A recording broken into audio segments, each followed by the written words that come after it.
मधुल circle inspector of police Ravindra Naik ने press conference में बताया कि बासर का 19 साल और रसा लक्ष्मण ने 8 अगस्त की रात मधुल न्यू बस स्टैंड के करीब वाक़े न्यू राजा राजेश्वर मोबाइल पॉइंट में सरका किया था।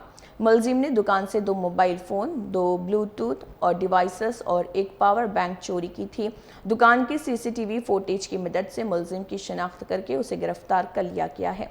पुलिस ने मुलजिम के कब्जे से रेडमी टच मोबाइल और केचुडा mobile, 2 Bluetooth devices, power bank और 2000 रुपये नकद भी बरामद की। पुलिस के मुताबिक मुलजिम के खिलाफ मधुल, बोधन टाउन और बोधन रूरल और निर्मल रूरल पुलिस स्टेशनों में 2024 और 2025 के दौरान भी मुकदमात दर्ज हैं। నమస్కారం. ఈరోజు ముదూర్ పోలీస్ స్టేషన్లో ఒక ప్రాపర్టీ అఫెండర్ను పట్టుకోవడం జరిగింది. అతని పేరు ఉర్సు లక్ష్మణ్. ఇతను బాసర్ నివాసి. ఇతను ప్రీవియస్ అఫెండర్. గతంలో చాలా టెంపుల్ అఫెన్స్లలో చేశాడు.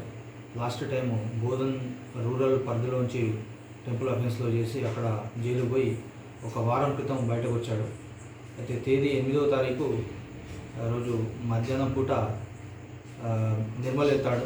అక్కడ ఒక నైట్ నిర్మల్ రూరల్లో లిమిట్స్లోని ఒక 3 టెంపుల్ అఫెన్స్లలో అఫెన్స్ చేస్తాడు. అక్కడ నుండి ముదోలు వచ్చేసి ఒక షట్టర్ లిఫ్టింగ్ చేసి ఒక రాజరాజేశ్వర అనే మొబైల్ షాప్లో లోపల ఎంటర్ అయ్యి అక్కడ మనకు ఒక 2 మొబైల్స్, అలాగే ఒక పవర్ బ్యాంకు, అలాగే ఇయర్ ఫోన్స్ని దొంగతనం చేస్తాడు. ఇతని యొక్క సీసీ ఫుటేజ్ను వెరిఫై చేసేసి ఇతన్ని పట్టుకోవడం జరిగింది. ఈరోజు రిమాండ్ చేయడం జరుగుతుంది. నేను ముదోల్ ప్రజలకు అందరికీ కోరుకునేది ఒకటి ఏంటంటే, ఖచ్చితంగా మీ యొక్క షాప్స్లలో సీసీటీవీస్ పెట్టుకోండి.